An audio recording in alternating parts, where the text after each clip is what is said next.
All right, so just want to give you guys kind of a tour on how I designed that ETC4 EGT CAN bus setup as far as the housing goes. So I am using Fusion 360.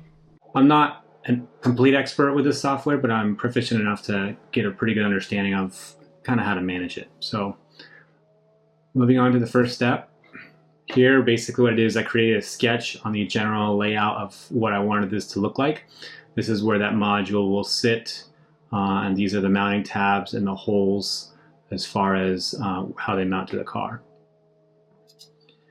And I then extruded that, pulled that up. I believe this is 1/4 inch, 1/8 inch, so 0.125.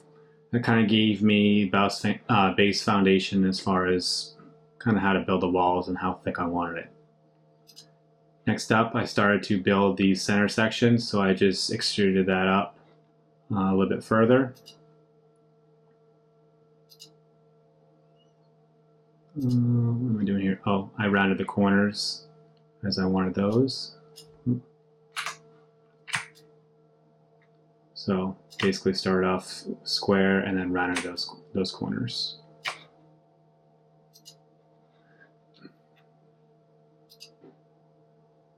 I think what I was trying to do here, I had to delete the rounded corners so I could add the little groove on here. So I deleted both of those back ones, increased the wall height, re-rounded those. I think I was just kind of playing around with that. I did get rid of this little section. This is where the wires will kind of come through. I then increased the thickness on these.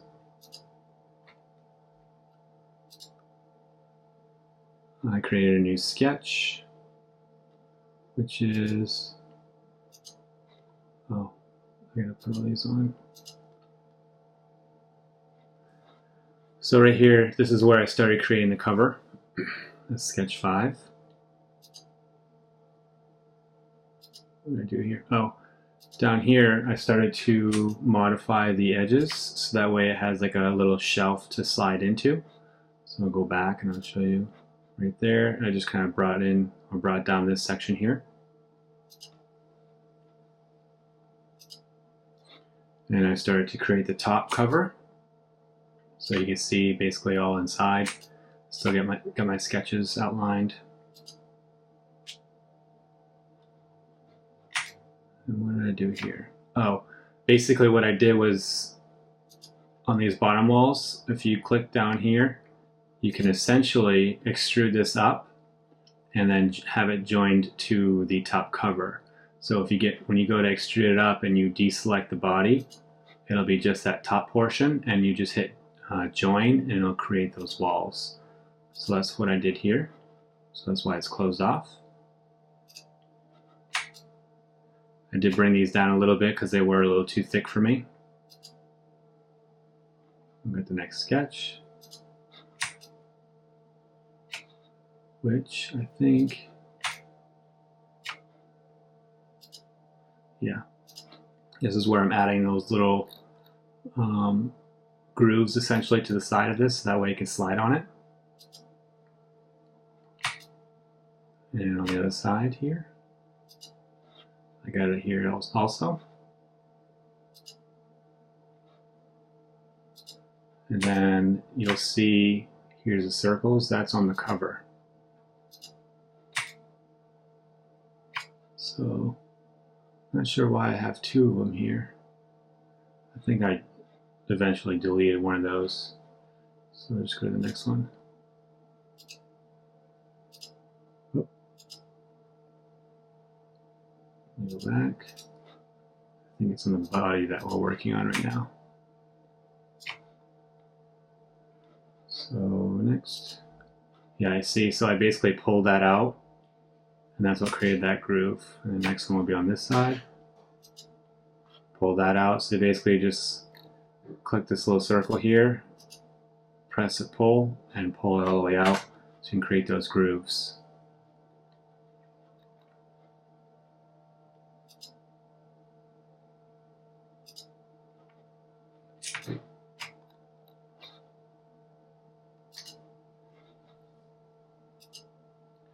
And then you'll see I started rounding these inside corners.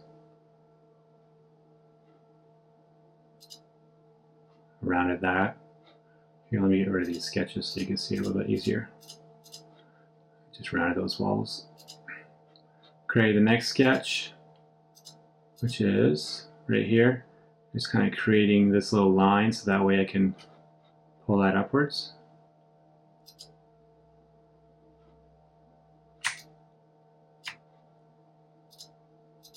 Let's see which one that was. Okay, so basically pull this up a little bit further, add it onto this body, or I'm sorry, the cover. So that was this extrusion right here. And I join that to the cover so that way you've got both pieces. This line right here is a break. So you can see top, bottom, those will slide together and then the bolt kind of locks them together. And then I kind of, what is this called? Filleted these so that way it wasn't just 90 degrees, give it a nice little radius. Create my next sketch. So basically on here, because that module is not 100% flat, I had to create a window so that way I can remove this piece and it kind of gets locked into this cover. So that's where I extruded that down, cut that out. Get rid of these sketches. This is that top section, so I made it even.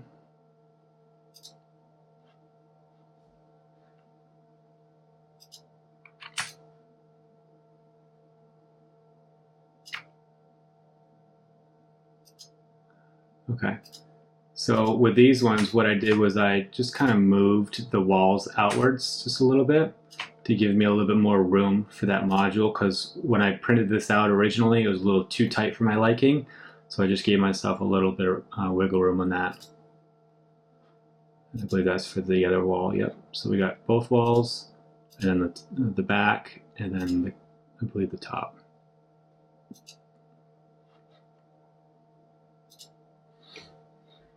This is where I started to put the grooves on the cover. So I measure from top and the sides, and then basically just click here and you pull that through. Just got to be cautious not to bust through the back wall. So I'll show you what that looks like here.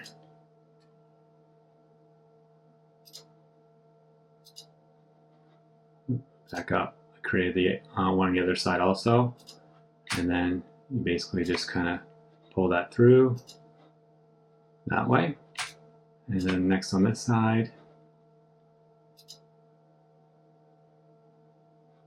same thing, pull it that way. All right, and then on the cover, I just rounded these corner radiuses to give a little bit of extra strength and rigidity there. I did the same thing on the body. Make sure that was, oh, that's on the edges here, so that way it doesn't interfere with the radius that I cut on the cover. On this one, I lowered the floor just a little bit also to give me a little bit more height, just to make sure it wasn't too snug.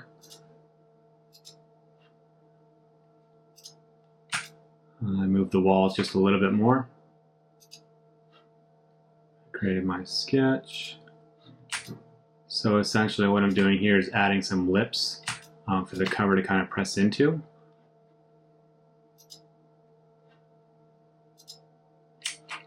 This is on the cover.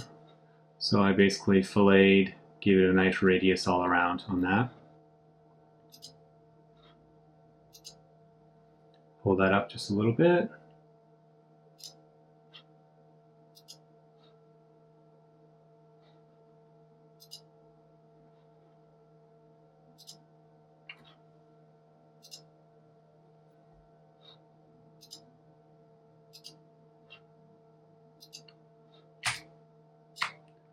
This is on the cover. Not sure what I was doing here.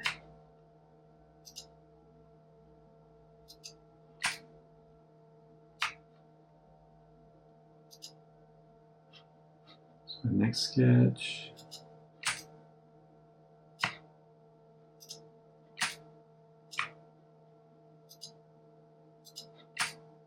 So basically create a sketch here so I can mark these lines, and then I pull them up with this. So I just selected just these two and extruded them upwards. That way I gave it this little shelf here.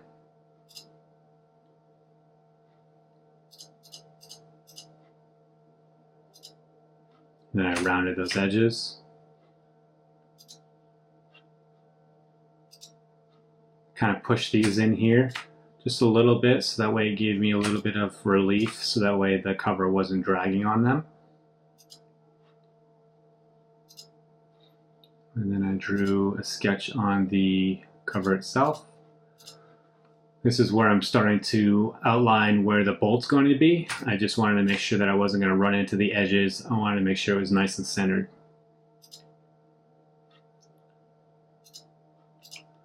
All right, this next move here, basically push these in just a little bit and then give myself a gap. So you can see here, just a little bit of a gap between the two. So that way, when you slide these together, it's not super friction oriented. It gives you kind of a nice little glide.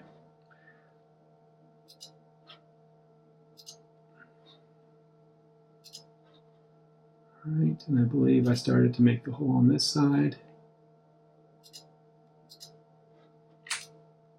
So you can see my sketch here. Started to bring that ledge down. Same with the next one. Brings it downwards. And then round it out. And then what's this one? Guess I was creating a sketch here. Oh, so I basically put a sketch on the floor so that way I can bring this section upwards, which I did there, and then I'll round the edges on that, and then round the edges on the inside, right there. I'll go back and I'll show you that. And that's it. So, kind of show you an automatic play of how I did the bottom.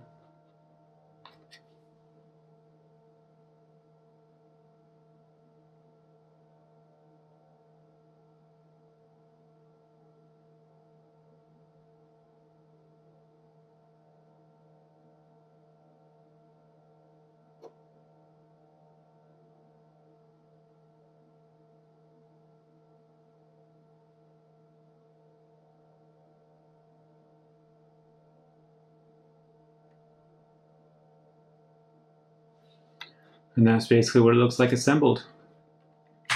So this slides back and forth. You can add that motion in this Fusion 360, but I'm not going to do that just because it takes extra time. But that's what the overall unit looks like. Again, this slides backwards and then forward, and then the bolt kind of locks that in, so that way there's no way for this cover to come undone. So basically, I export this, print it out with the PETG carbon fiber, and then I'll show you guys what that looks like as a finished product. All right, so this is the M-Tron ETC4, which is the 4 EGT probes that we're going to be using on the exhaust manifold to give us the temperature of each cylinder. This is the 3D printed out of PETG carbon fiber case that I made for it. And the way this works is this just slides together. It's got these little tongue and grooves on the sides that kind of just fit together, and then it closes like that. So this goes inside.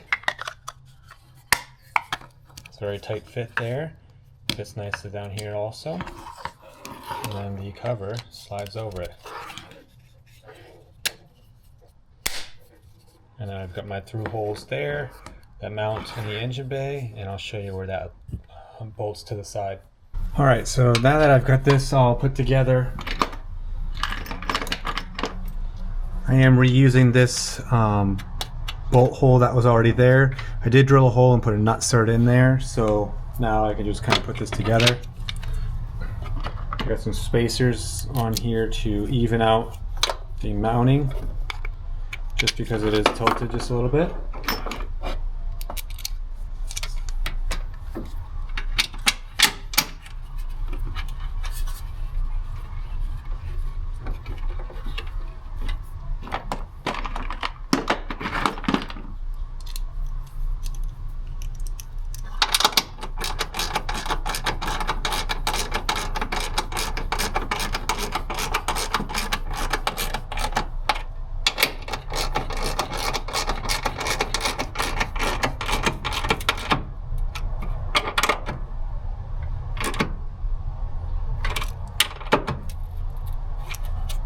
like that. And then I've got my, well, these are the connector for the sensors, the probes, and then this one is for the CAN bus and power and ground. So that'll basically route nice and clean that way. You can put it in that way or kind of run it with this harness. I want to do that. Let's go back to the bench and I'll show you guys what the custom sway bar end link looks like. All right, so these are my custom front end links that I've created. They are Heim joints that are PTFE or Teflon lines, so that way they don't wear out with the dirt and debris. It should keep that nice and tight. Basically thread that together. These are 7/8, so they're very robust. I did get the adapters so that way it kind of completes the sphere here so it can fully rotate, versus if you didn't have that, you can see how that kind of goes inside. If you had a bolt in there or a spacer, that would basically bottom out and limit the amount of travel. So with that in there, you get full range. Got your bolts in here and your nuts. That'll go basically mount on the sway bar and the lower control arm. So let's get this installed and I'll show you what it looks like. Now for the custom end link that I created, keep in mind we are using the 2019 WRX sway bar, which kind of tilts this way versus straight up and down. And then we've got the 2010 WRX narrow body lower control arm. So that's why the original factory end links for either side will not work. This hole is smaller. I want to say it's like, I don't really know what size that is. I know it's smaller than on these ones, which is 1/2 inch. So I drilled this out to 1/2 inch, and that way we can just use a 1/2 inch bolt on both of those. Alright, so this needs to be opposite.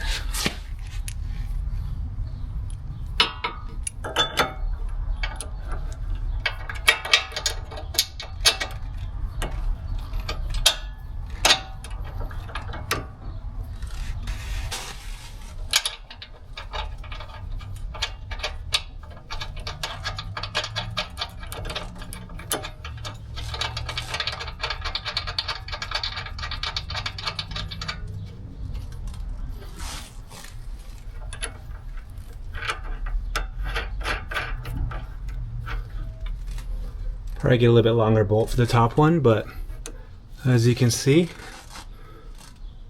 it fits nicely. I did forget to record an outro on this, so I just want to thank you guys for joining again this week.